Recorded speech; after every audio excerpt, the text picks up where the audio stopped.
But I want to really thank Pat Allard and Judy Green for all the work bringing this to this body, and thanks to the Congresswoman. So that really is kind of hard to follow.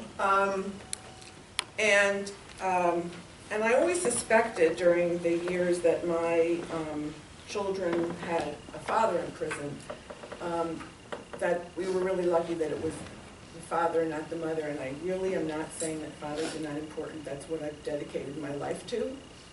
But fortunately, although about probably 90% of the kids with parents in prison do have fathers in prison, many of those kids can be cared for by another parent. At the same time, the attitudes about the fathers are so venomous that it's been very, very difficult to try to have that. For me, it was easy. I was a daddy's girl. I knew and was able to actually convince corrections people, many of whom were fathers, that fathers were important. When we brought our Family Works program to New York State Men's Prison, just about almost 28 years ago, it was the first because people just didn't see how parents in prison, and particularly fathers, could be of any great value.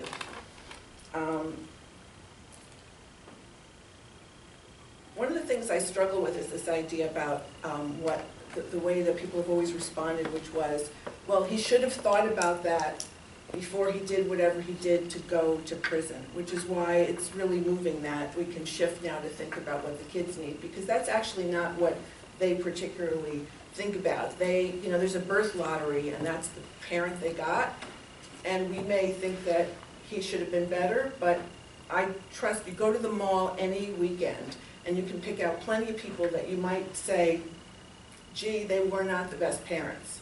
But we don't make those decisions that when God gives you, those are the two parents you get, those are the parents you get. So this has been a hard time to convince people really that the needs of children could actually be met by parents in prison, and that was the beginning of the programs that we started doing for dads.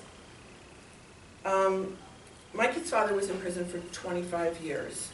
So that's not for singing too loud in church. It was not a nonviolent drug offense. At the same time, it led us to realize that being in prison is not necessarily a bar to being able to be really involved with and contribute to your children. My daughter, for much of her life, had a picture of her dad that said, you know, the caption, were not original, said, to the world, he's just one person. But to one person, he's the world. And that's who parents are for their kids. When I had been doing this for a much longer time, my daughter and I went to Sweden as nominees for the World's Children's Prize for the Rights of the Child.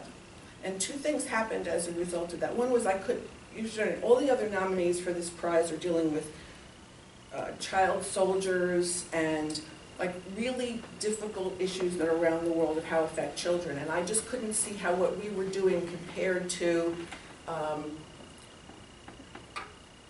trafficking children and child soldiers. And they said, well, the way we see it is that U.S. incarceration policies are the single greatest threat to child well-being in the United States. And it really made me shift from my personal, like just wanting kids to be able to connect to their dads, to really seeing this as an issue of some, I never want to use the word rights, because people get so upset about that idea, but there is a UN Child Convention, and everybody but the US and Somalia have signed it, and the right to have a relationship with your parent is really important. So we shifted from just providing services, which we've done for a long time, to starting an initiative, in this case for New York children of incarcerated parents, to really look at the policy issues that affected it. And we learned a couple of things. One was that nobody intentionally wants their policies to hurt children and are very surprised to find out that they do. Second, that most people think that, again, that the parent should have thought of that before they did it. And third, that it's just too difficult. So we focused in 3 areas, and I'm going to try to quickly get to the one that Pat referenced earlier around family impact. But we looked first at arrest and what happens at to children at the time of the arrest. Also at sentencing, that's what we're talking about here. And then when they do go to prison, proximity and how to keep children closer to their parents. I have to tell you, Dawn really got me off my ability to follow anything here.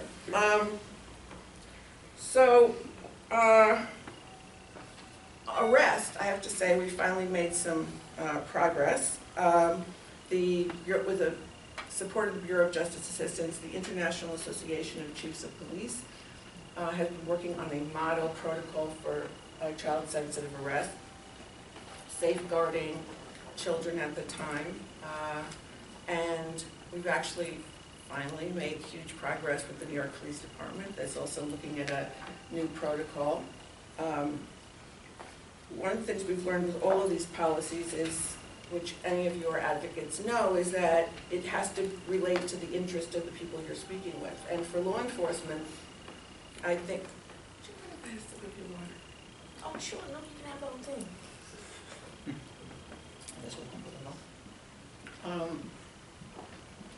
Police recognize that this is often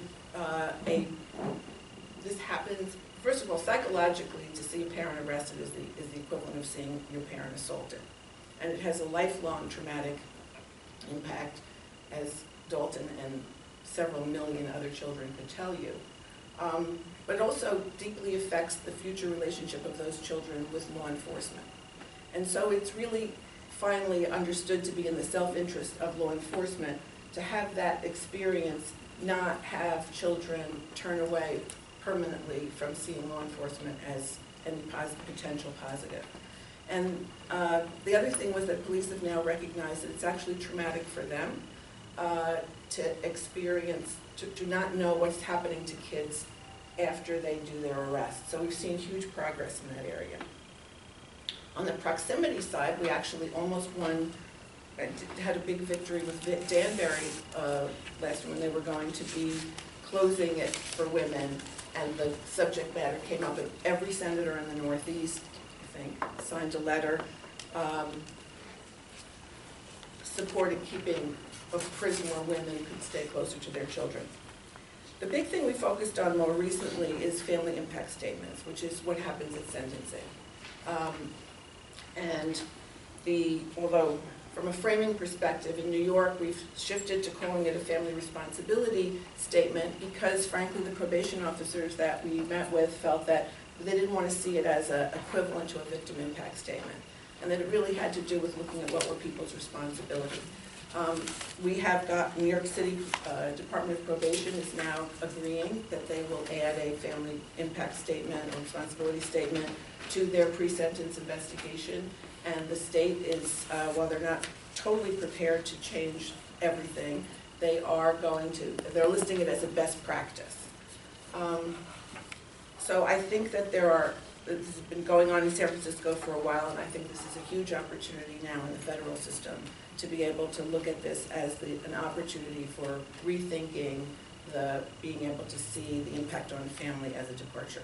I'm out of my time.